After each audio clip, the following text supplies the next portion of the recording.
Hi, everyone. Michael here, and I am joined by a friend of mine, Kristina Jagassar, who is a registered psychotherapist. And we are continuing the conversation about sort of life after, at the tail end of the pandemic. And what we want to look at is the conversation about how do we establish boundaries based on comfort levels, but with compassion and empathy. So thank you so much, Kristina, for being a part of this journey.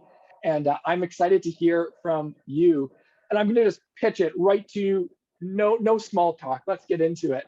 Scenario number one. Let's say we have been opening up and we're getting together with some friends who are maybe more local. We know their lifestyle is more conservative in terms of they're not going to sporting events or big ticket things. We could go on very many variables, but we're comfortable with these people. And yet other friends aren't as comfortable, or we're not as comfortable with getting together with these friends for a variety of different reasons. How do we go on communicating to these friends that we love them, that we value our relationship with them, but we're just not at a place to get together? How do we draw that boundary in kindness? Mm-hmm. So I would say first, before that conversation can even happen, I think really checking in with ourselves just around, I think boundaries are important no matter what the context is, right? That really helps to protect our relationships, to manage our relationships in any given situation. So I think the pandemic definitely has another dimension to this, but I think that boundaries are important no matter the context. So that's one. I think two, really checking in with ourselves as to what our boundaries look like today. So specifically what you were talking about, what does it look like to be in a smaller group? What are different scenarios that I need to think about that could potentially come up in a phone call where a friend is asking me to go out, that I'll have my own questions that go along with my boundaries on what to expect. So I think also trying to come up with a list of, these are the things I will be okay with and I can 100% concretely say yes to. These are the things maybe I'm not okay with, so an absolute no. And there might be a maybe in there. There might be a column where you're still trying to figure out, am I okay with this? Am I not? You may be leering more on the side of caution, so you just decide to go with the no. So that when you are having this conversation, you have that preparation in place so that you can be clear as well in how you're communicating. So I think first, also too, is also thinking about the type of person you are. I think, are you the people pleaser? Are you the person that's like really aggressive and it's like, no, don't, like, leave me alone? Like what types of things tend to come out when you're being tested with your boundaries or when someone's questioning your boundaries, so that also plays into how we organize our communication. So I think, being able to practice as well, right? Like sometimes being able to even just take some time to look in a mirror and think about different maybe phrases or statements that are communicating a no, but with kindness. So what it may look like is, saying, right now I'm not comfortable, but let's see how things are in the next month. Maybe giving a time frame as well. So a friend or a relative knows when maybe to reach out again, and to not continuously reach out, because if somebody maybe doesn't have a time frame, they may feel, oh, okay, this week, Michael's not okay with going out, but maybe I'll call him next week and the week after that and see if he's okay with it. So that's one. So practicing some, statements that you feel comfortable with. I think also, you know, being comfortable in an uncomfortable conversation. So the person that you're talking to may not understand why you're choosing to say no. They may think like, but I miss you and I haven't had any socialization and you are the person that I'm turning to have this. So like, why are you saying no to me?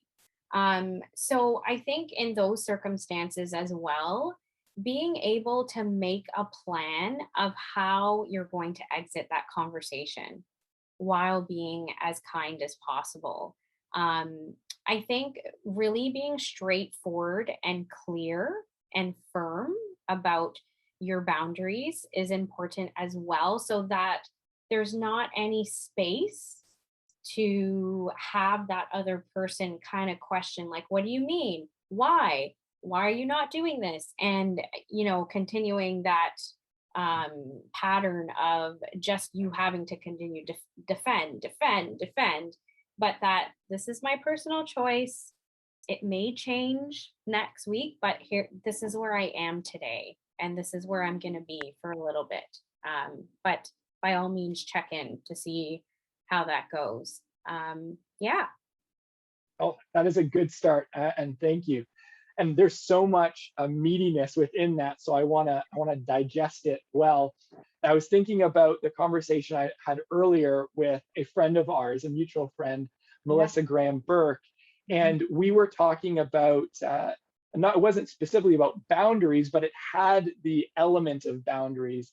Mhm. And what she was trying to get across is put in the work now within conversations within your own self so that you don't get caught in those compromising situations that make you maybe unintentionally act unkind or unintentionally draw out the negative parts of our personality, but that we can be really honest about where we're feeling and what we're feeling and all of those in between. So I love it. That's a great starting point for all of us.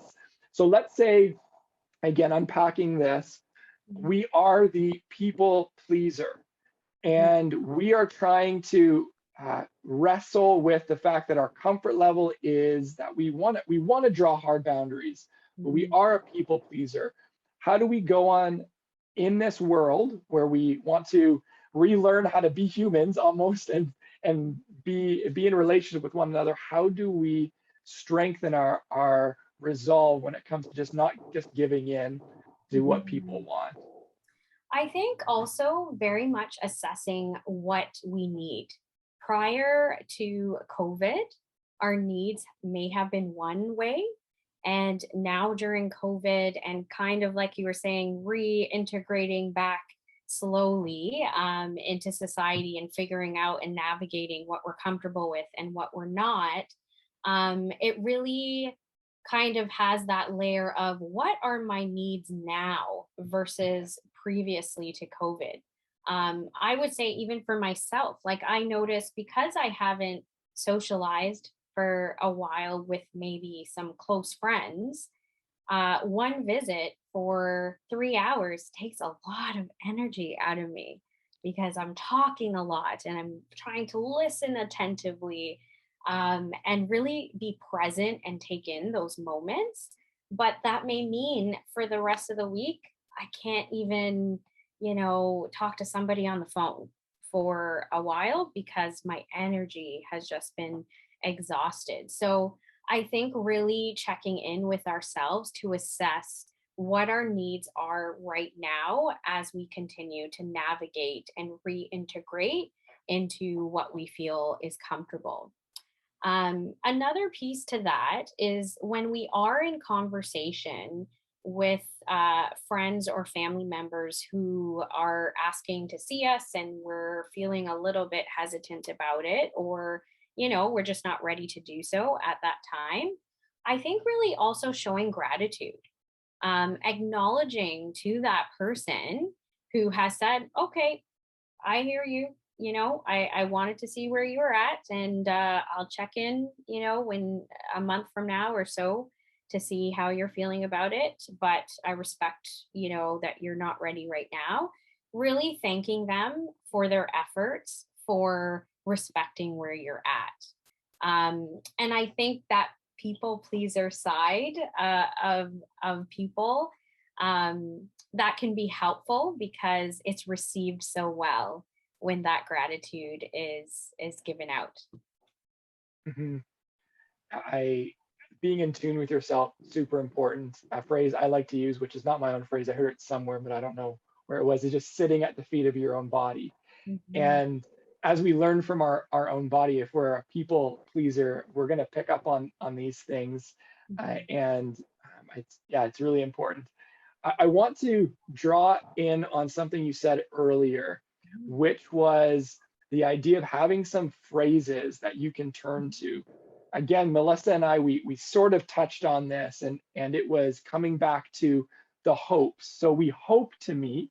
That mhm, is something we want to, and not be, it's not just an indefinite, we never want to see you again. We hope to meet, but so mhm, what are some phrases that we could return to or rehearse ahead of time when mhm, we know these conversations are going to happen, so mhm. that if we're the people pleaser again, or maybe we're the person who's just far too blunt and wish they had more compassion and empathy when they communicated, that we could have a little bit more balance. Yes. So I think exactly what you were speaking to just now is being able to be firm on that boundary. So being able to name it. What is that boundary that is concrete and straightforward for someone to understand? So I do not feel comfortable being in houses right now currently. Um, However, maybe in a month from now, I may feel differently. But currently, I do not feel comfortable being in someone's house. I think another one is I noticed you went on vacation recently, and I don't feel comfortable meeting with others who have traveled, whether it's within Canada or outside Canada. So I think really just labeling and naming what your discomfort is right now. And maybe along with that, also naming what you need. So being able to say, for me to feel safe, I am choosing not to be in restaurants right now, or to be in someone's house with more than three people, um, to be in a space where people aren't wearing masks. Like, there's a lot of different, I think, scenarios that we can think about, but I would say phrases that for yourself, as you made a list of what your absolute no's are, and how can you clearly identify and name those, and also name what your need is. Mhm. That's so good. And I mean, as I think about my own world, I was just officiating a wedding, and actually, fun tidbit, I got the privilege of officiating Christina's wedding, but that's an aside. But I was officiating a wedding, and they made the decision to only invite, or kind of put as a disclaimer on the RSVP uh, pamphlet that they send out. If you are not double vaccinated, please just join us for the live stream. And that was a decision that they made. And I think we're getting more comfortable with drawing those boundaries. But what happens when people are starting to push us on it? I know of some friends where, grandparents haven't seen their grandkid yet, but yet the parent still isn't comfortable inviting their grandparent over because uh, whatever life choices, whatever it might be. And so that's a lot of pressure. How do we stick to our guns? How do we, in a loving, kind way, stick to our boundaries, hold fast, and communicate love and a willingness to of course welcome them back in a visit or whatever it might be when things change. So I would also say that, the gift of technology right now, look at us. We're having an interview together. I haven't seen you in a long time. We're living that right now as Mhm. well in within our friendship. And so I think that it's really important to figure out if there are alternative ways and measures that you do feel comfortable trying to have a visit, and what that may look like for you and a loved one. So I know for a grandparent, it's definitely not even within the same realm of the same of seeing your grandchild and being able to hug them and talk to them and see how much they've grown and things like that. But I think that, right now, my feeling is that technology has been a gift, because there are different ways that we can still have a relationship with others while keeping ourselves safe as well as our loved one. I also think about, just based on social distancing and being able to be outside. If you do feel that you're comfortable with having a social distance visit outside, whatever parameters you feel you can put into place.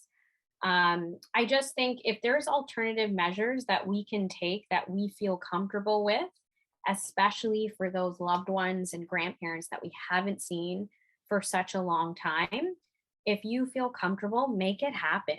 Make those efforts to do it in a way that you feel the most safe and comfortable with. And then, those in between time frames when you don't get to see that loved one, being clear about, we have our own routines in our family that we have to stick to, because COVID has also impacted those routines for even children attending school. So I think, letting them know that we may not get to see you all the time or have time to be on Zoom, twice a week or twice a day, for example. But when I can and I feel comfortable, I will make the effort to do things in a very safe way.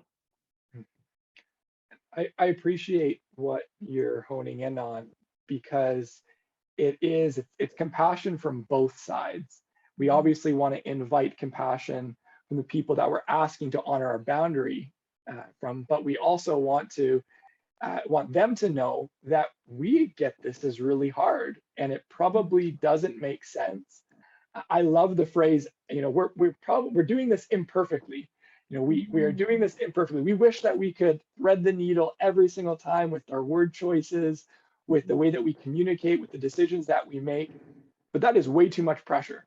So Mhm. if we name the fact that we're going to do things imperfectly, but we're doing it to the best of our ability because we love people, because we care for them, that's really huge. So thank you for again balancing maybe the pendulum swing that it's not the people who want to see us and maybe are pushing our boundaries. It's not because they don't care about us or love us. It's often because of that love that they Mhm. just are desperate to connect, and that's so important.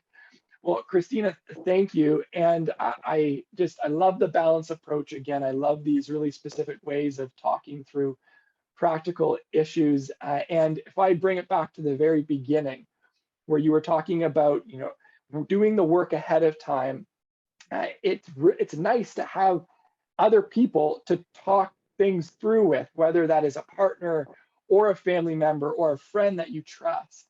And Mhm. I know you are sort of that friend or that therapist, that person that's in someone's team that is a safe place for them to work through things. And so, can you share a little bit about what you're doing now and sort of, yeah, I'd love just to hear and for people watching to be able to hear a little bit more about you. Yeah. So thank you for my introductions at the beginning as a registered psychotherapist. I do work for a private practice under Meadowbrook Counseling Associates in Markham. So it's about 15 of us. We have a dietitian on our team, a psychologist on our team. So it's been really great to also make those referrals where my expertise can only take me so far. So being able to refer clients to psychologist and our dietitian as well. I'm also an accommodation consultant, so I work at Wilfrid Laurier University in the accessibility office. So I work with students with disabilities. And so this is a constant conversation I have among my team within the accessibility team, as well as with the students I work with. So it's been really nice to continue this conversation and kind of have the differing perspectives from my psychotherapy sessions to just hearing the experiences of students with disabilities and how COVID has really impacted their school life, their social life, and so forth. So, yeah, I feel really blessed and grateful for both opportunities. And yeah, I have some great teams behind me. So good. Well, I am blessed and grateful for your time. I'm grateful for you as a friend and as a professional and just as a human being. You're pretty great. So thank you again for making time for us. There's a lot to chew on, and my invitation for those who are watching is to continue this conversation again with a partner, with a friend, with a loved one, with a safe person, so that you can get better at having difficult conversations with compassion, with love. Boundaries are so helpful, and we want to, I think, as people, get better at having them and at communicating them. So thank you again, Kristina. Thank you, Michael. Take care. Bye.